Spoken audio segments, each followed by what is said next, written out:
Welcome to the Texas Values Report. This is Jonathan Sines, president of Texas Values. Great to be with you on another glorious week in the state of Texas. And boy, has it been a busy week. We got a lot of ground to cover. If you're new to the show, we talk about the issues of faith, family, and freedom as they relate to the arenas of the courts, the legislature, and the media. And there's a lot happening in our state legislature this week. So I want to get into a lot of detail about that. But before I do, I want to let you know, if you're watching this show, this weekly broadcast that we do on Facebook Live, we ask you to like it, share it, post it to groups. Let's get those numbers up. Let's multiply them. We're going to go for about 15, 20 minutes here. And we got a great guest today. So I don't want you to miss out. And a timely guest, there's no doubt. And so Representative Shelby Slauson is going to be our guest today. She is a Texas House member, one of the newest members of the Texas House from the North Texas area. She's a licensed attorney and has been someone who's cared about the issues of faith, family, and freedom for many years. Not only is she one of the newest members of the state legislature, but she got a lot of attention this week because she was presenting a very important pro-life bill to the House Public Health Committee this week, the Texas Heartbeat Bill in the Texas House. Representative Slawson, welcome to the Texas Values Report. Thank you so much. And thank you for having me with you today. Well, absolutely. And look, our team has seen a lot of you and your team this week because you're very busy with a lot of important pieces of legislation. But one of those pieces of legislation that's getting a lot of attention, getting a lot of synergy and momentum, if you will, and got a lot of attention during a very late hearing this week was House Bill 1515. That's the Texas Heartbeat Bill. Many of our supporters know, and people from out the state know, that the Senate version, Senate Bill 8, passed the Senate a couple of weeks ago, and that effort's being led by Senator Brian Hughes. And now, though, the House version, because you got to pass the House and the Senate, and a lot of times the bills are identical, which is the case here, but sometimes it can be a little bit different. You got more members, you got a larger hearing room, dynamics can be a little bit different, and certainly then you've got different members. But I want to talk in a little bit of detail, but before we do that, I do want to just talk for a second. Look, this is your first session. I know the issues that you and I care about, our organization cares about, faith, family, and freedom, are some of the things that motivated you to office. And so maybe a lot of our supporters haven't even had a chance to meet you yet. So I'd love to let you just talk a little bit about yourself and why it was so important for you to run for elective office. Well, thank you very much. And I'm a born and raised Central Texas girl. And I think that probably a lot of our constituents in Central Texas are very familiar with Texas values. We are a strong conservative district. Sometimes I actually refer to us as the geographical and ideological heart of Texas, because our people believe in those core principles of faith, family, and freedom. And so it's an honor to get to represent that down here in Austin on behalf of those people. Well, and look, it's important for people to stay connected with their elected officials during the legislative session because y'all are spending a lot of time in Austin, right? In your district, it's not the furthest away from the Texas Capitol, but, it's a pretty good distance. I'm trying to look at the map here to see some of the different counties. If I can get a larger version of it here on my screen. And so, I mean, to look at some of the cities here, and I'm going on your website here, yes, where you've got Comanche, you've got Copperas Cove, some of the counties here, Erath County, where our good friend Sid Miller is from, and others. There's some pretty, Stephenville, you've got some universities out there, a lot of areas that maybe people aren't aware of a whole lot, but when they hear those names, they're historic, and you got Fort Hood, some of those different areas that are very important to Texans across the state. Yes, we're an 8-county district right there that stretches from Comanche, Coryell, Erath, Hamilton, McCullough Mills, San Saba, and Somerville counties. Yeah, well, look, and there are 254 counties in the state of Texas. I remind people, myself, a lot. But it's a refreshing. I travel a good bit, and so does our team. A lot of times you go through different parts of the state, and while there might be some differences where people grew up originally or different industries, there's a lot that keeps us together, and certainly faith, family, and freedom are some of those values. And so we're excited to have you a part of the work at the Texas Capitol. I think probably 3.5 hour drive maybe for you, depending on traffic, but not too hard to get in and out of town. But look, coming into this time of the session, right? we're beyond the halfway point. You end up spending a little bit more time in Austin. Look, I live in the Austin area in Cedar Park, and so I'm sort of used to it. But I know that, getting adjusted to some of those schedules, people don't always realize. They think of kind of a normal work week. But we get into the heart of the session, here 5 days, it might even be on Saturday. And it's important because we got to get good bills like the heartbeat bill passed. And so I want to talk a little bit about that. You had a hearing this week in public health, and didn't go as long as sometimes they go, but certainly several hours, starting at 8 a.m. I think the hearing itself, not just on this bill, but others, went to close to 11. But you were able to present your bill to the committee, and you got a lot of support. Tell us a little bit about that experience. Yeah, it was a really great day for pro-life bills in Texas when we had that hearing. And I was so excited to finally get to lay out HB 1515. As you mentioned, Senator Hughes has already gotten the Senate version, Senate Bill 8, through that chamber, which was so exciting. They had a full day of testimony over there too, with people weighing in on how important it is to protect unborn lives in Texas. And so the energy coming across the hall from the Senate to the House has just been building on itself. We have a tremendous number of colleagues who have signed on to the House bill already, which is just, it gives me chills almost how exciting this is. We have all three of our big leaders in Texas who have made it clear that pro-life is a priority, and we can hardly wait to move this further along. So part of the process, as you know, is we needed to have a hearing on the House version of the Texas Heartbeat Act. And so I was able to lay out that bill in front of the Public Health Committee.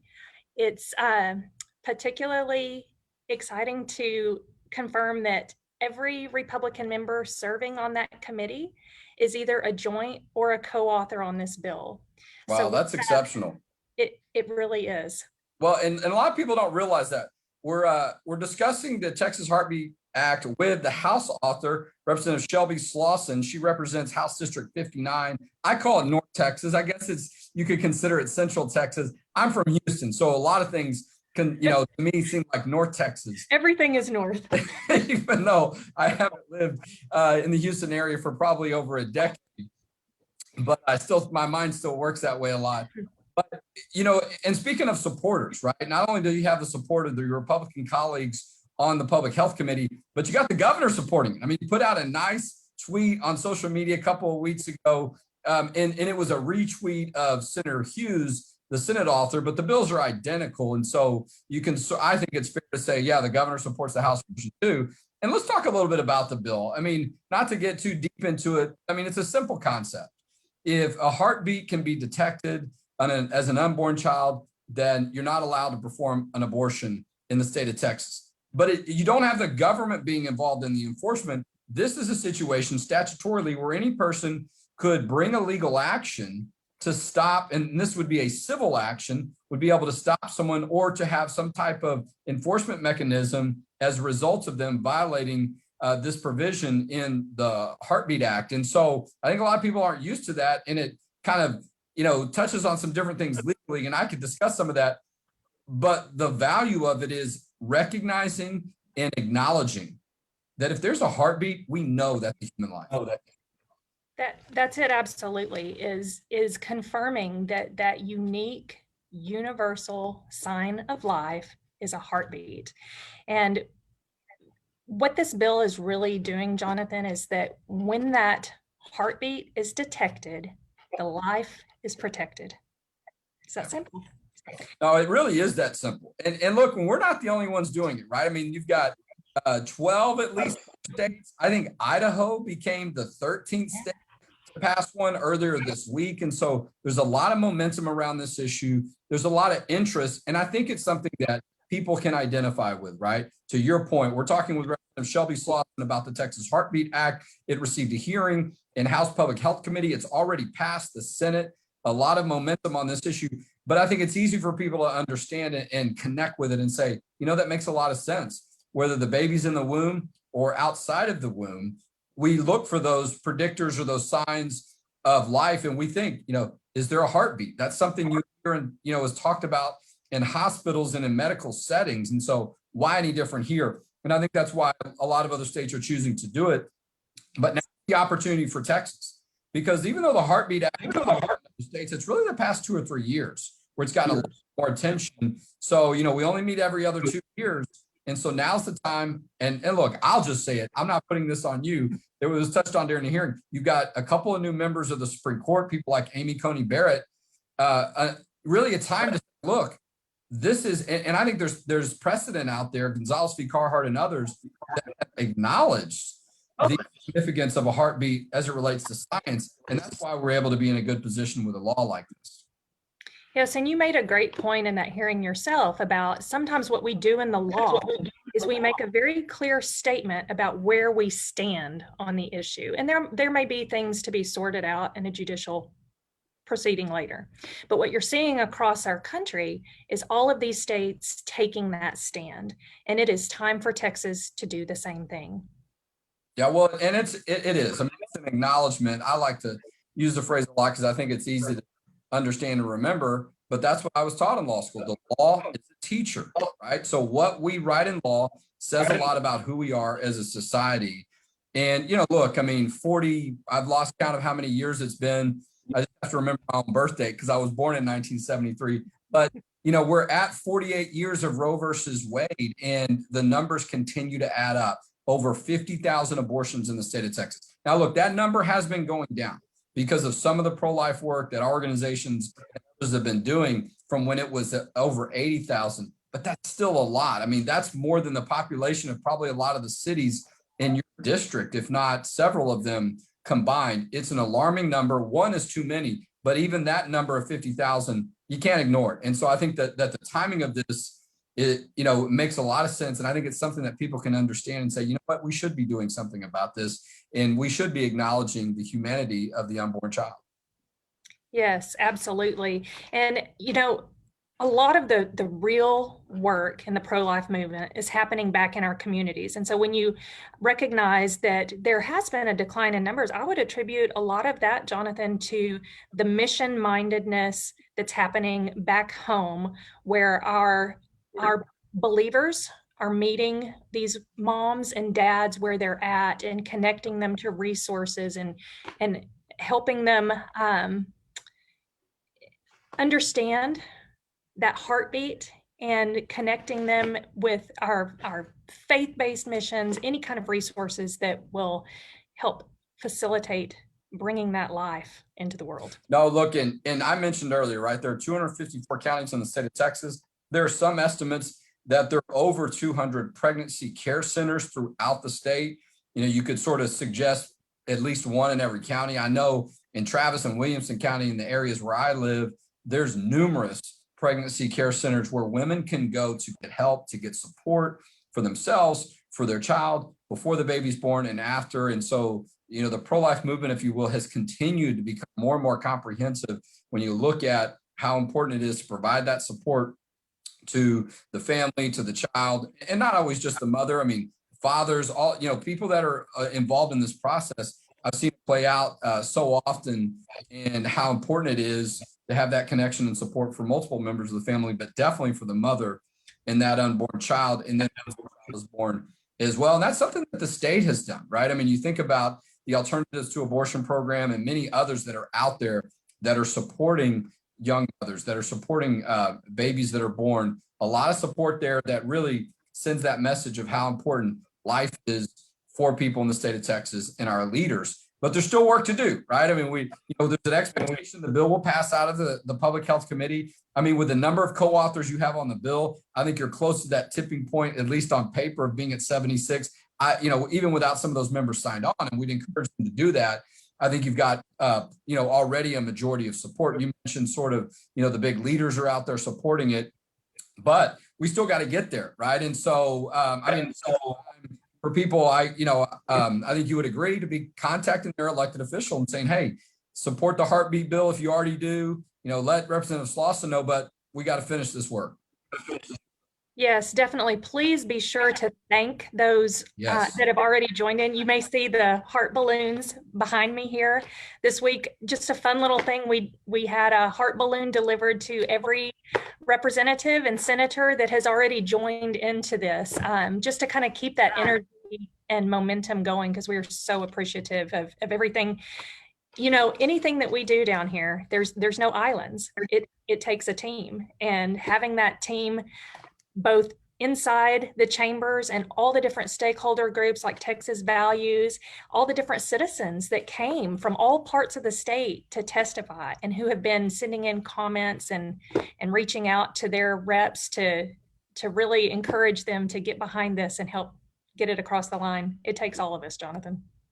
Well, there's no doubt. And there's still work to do to finish that. I do think that the support is there. Now it's really about getting a vote on the House floor. The bill's already passed the Senate, so theoretically, that's all that's left to do is get it passed on the House side. We'll see how all that shakes out amongst the rules. But continue to, if you haven't heard about this issue, or if you haven't contacted your elected official, even if they're already on board, like Representative Slawson was saying, send them a message of gratitude, telling them thank you. And that just also lets them know, okay, this is an important issue to my constituents. It's not always going to be received as, oh, you're trying to make things hard on them, or you're putting pressure on them. That note of encouragement and gratitude goes a long way. And so I think that would be well received as well. Well, look, I know it's Friday. You're wrapping up a week. You probably still got a little bit of work to do, but maybe catch your breath after a very successful week. You did a great job.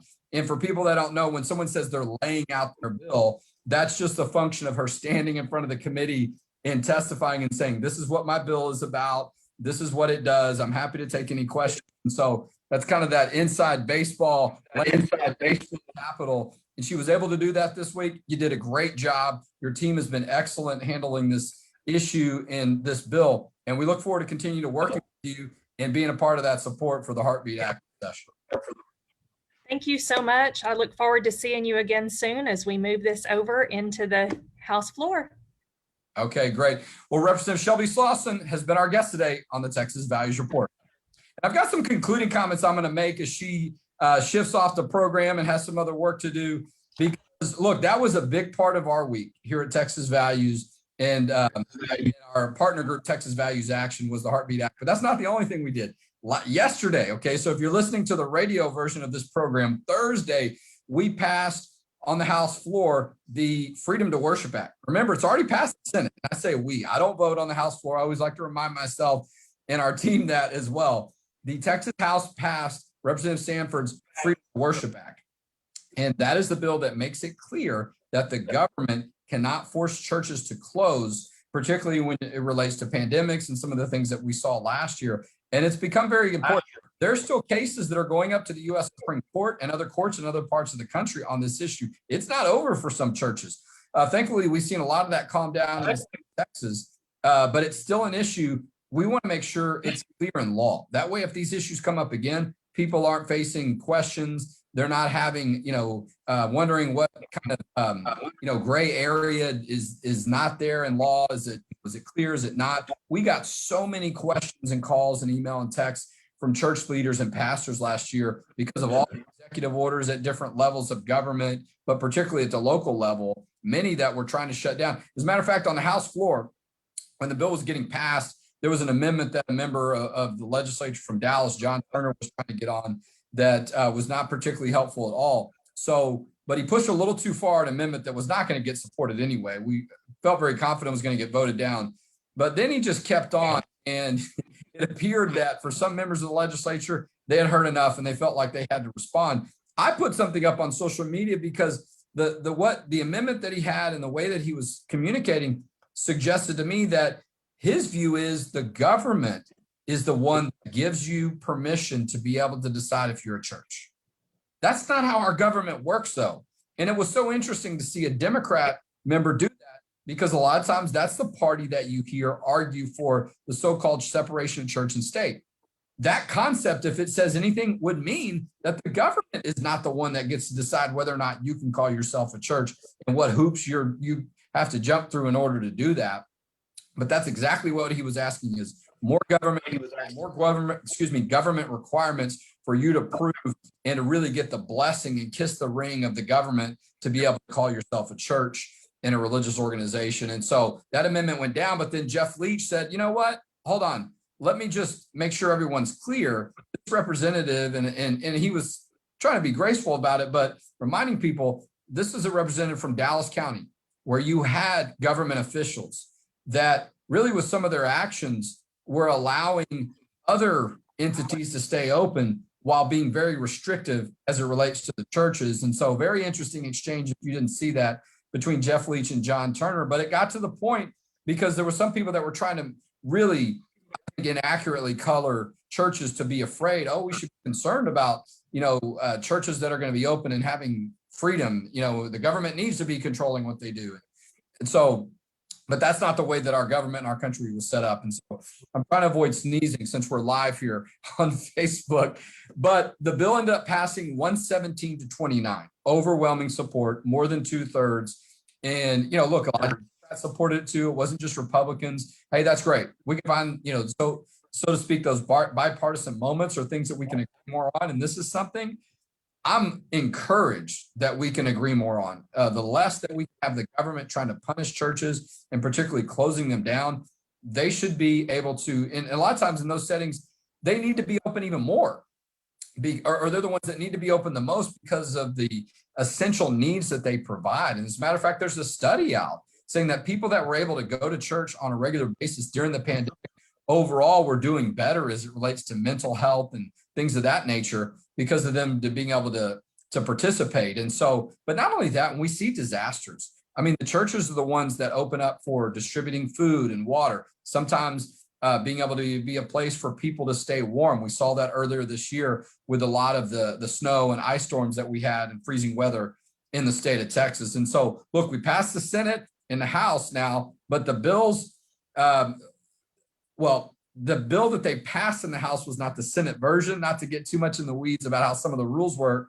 So even though this bill, the House version's passed and the Senate version, it's not actually going to the governor's office yet. And they added a little bit of language to it. So they're no longer identical, if you will. But so I don't want people to think, oh, it's passed the House and Senate, we're done. It's not done, but we're still closer than we were before. So stay tuned for some updates on that. So keep letting your elected officials know that you want the freedom to worship back to be passed in the state of Texas. And so, but look, the Heartbeat Act is passed. There were some other pieces of pro-life legislation that were heard, that we're supporting, that were heard in committee this week. I think next week, you're going to see some really interesting issues on some of the work we do. That's a prediction. I'm looking here to see if I got any updates on my phone of what some of the hearings, they usually come out sometime about right now or Friday. So we'll know what's on deck for next week and sometimes early into the week. So be checking those updates on our website and our social media channels. I'm just checking my timing here. Our social media channels to see what's on deck next week. I'd say what it's the predictions are some very interesting topics and issues that really you've been asking for the legislature to take up. Some bills you've been asking for the legislator to hear, some chairmen of committees, particularly on the House side. Senate's done a lot of work. I'm not suggesting the House hasn't either, but a lot of bills that we're working on have been heard in the Senate. And now there's a focus on what the House is going to do. And so, I saw a number earlier this week. We've had over 50,000 messages sent to elected officials in the state of Texas just this year, really primarily during the past 3 months of our legislative session. Thank you so much. You are making a difference. So interesting is the word I'll probably use. And maybe there's a better word I can use. It feels good. I'm just going to say it that way. I always try to wrap things up maybe into one word, but I'll just state it that way. It feels good when I'm in an office or a member of our team is in the office of a legislator and we hear the phone ring or we hear them comment about a call or an email that they got from one of our supporters. And usually it's respectful, but it's an indication that you're responding, they're responding, your message is being heard, you're making a difference. And 50,000 is a number that nobody can deny or cannot be ignored. And so, but keep it up. We're not done yet. There's about 3, 4, maybe 5 weeks left in the legislative session, and things are going to start to get real interesting as time starts to sort of run out or it gets closer to the end and people want to make sure things get done. So, and we certainly feel the same way. But look, if you see value in our work, support us financially at txvalues.org. That's txvalues.org. You can make a tax-deductible donation.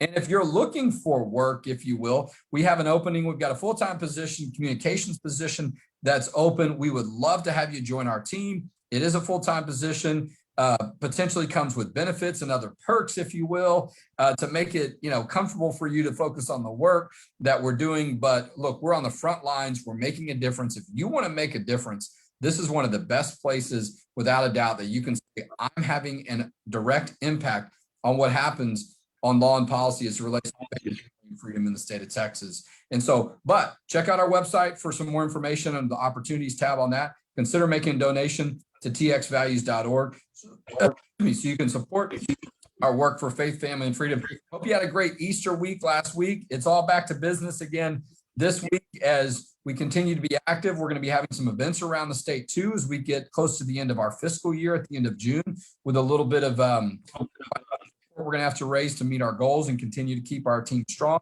So look for that. We've got another training, a part 2 of Legislative Advocacy 101 coming up. But you need to stay tuned and check us out next week on the Texas Values Report.